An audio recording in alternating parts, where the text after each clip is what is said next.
So, for example, one of my patients came in and he said, "Doctor, I'm so depressed, I think I want to kill myself." And I said, "Why is that?" And he says, "Well, I'm just a total failure." And I said, "What way are you a total failure?" And he said, "Well, I'm a failure as a husband, as a parent, as a business person, as a homekeeper, as a home supporter, and so on." So I could have, at that level, just talked about his sense of helplessness and failure. But I wanted to get more information. So instead of addressing helplessness, which seems to be across the board there, or the sense of failure, or the sense of frustration, I started taking each of these components in order, keeping in mind that the overall meaning of what he said did have to do with failure, right? It's pretty clear that his belief, "I am a failure," had just grabbed hold of him and now was playing out in every aspect of his life. So I asked, well, first of all, you said you're a failure as a husband.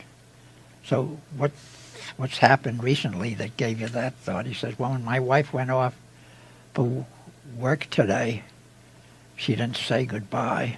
And I said, "Well, so what does that mean to you?" And he says, "Well, it means she doesn't love me." I said, "Why is that?" He said, "Because she always says goodbye, but now she must be ticked off and she doesn't love me, and somehow, I don't know what, but there's something about me that turns her off." So I said, okay. So then I kept going on. So I said, "Now what makes you think that you're a failure as a father?"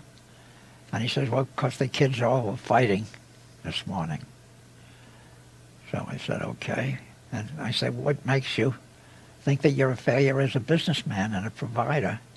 And he said, "Because I just looked at the budget report, and we're going to go in debt for the next 3 months."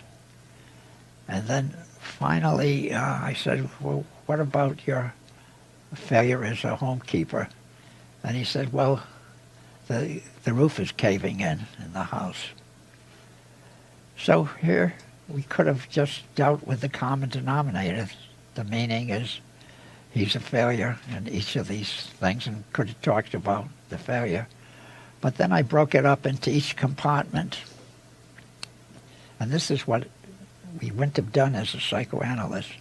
Psychoanalyst, we would have looked for an unconscious meaning, or might be for the conscious meaning. But we break this up into the different pieces.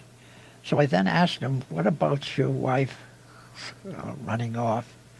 I said, "Do you remember anything that happened prior to her running off?" And he said, "Well, she was very rushed at breakfast." And I said, "Yeah, do you remember any conversation that you had?" And he said, "Well, I guess she told me she had a very important meeting coming up." And I said, "Oh. And what else did she say?" And she said, she was late for the meeting. And I said, "Oh, well, is it possible that the reason she rushed off without saying goodbye was that she was in a hurry?" And he says, that does make sense. So then I asked him, "What about your teenagers fighting all the time?" And he said, "Yeah, it's terrible. I just can't seem to control them." And I said, "Well, what about the other kids in the neighborhood? Are they all very quiet and they all get along?" And he said, "Yeah, I guess teenagers do fight." And then I asked him, "What about the business?" He says, "Well, we're going to run a deficit next year, or next semester." And I said, "But I know you're in the clothing business, and I understand you run through cycles. And you run through the cycle where you're making more money than you're spending, and then you run through another cycle where you're spending more money, you're manufacturing the dresses, and then you make up for it the next trimester when you start selling the dress. He said, yeah, I guess you're right. So then I said, well, now what about the roof caving in? And he says, well, the roof was leaking. And I said, yes. And he says, well, it's caving in. So I said, well, what do people do when the roof is leaking? And he says, well, I don't know. I said, well, what did you do in the past when you had problems with the roof? He said, oh, I called the roofer. So I said, well, isn't that a job for the roofer? And he said, yeah, you might be right.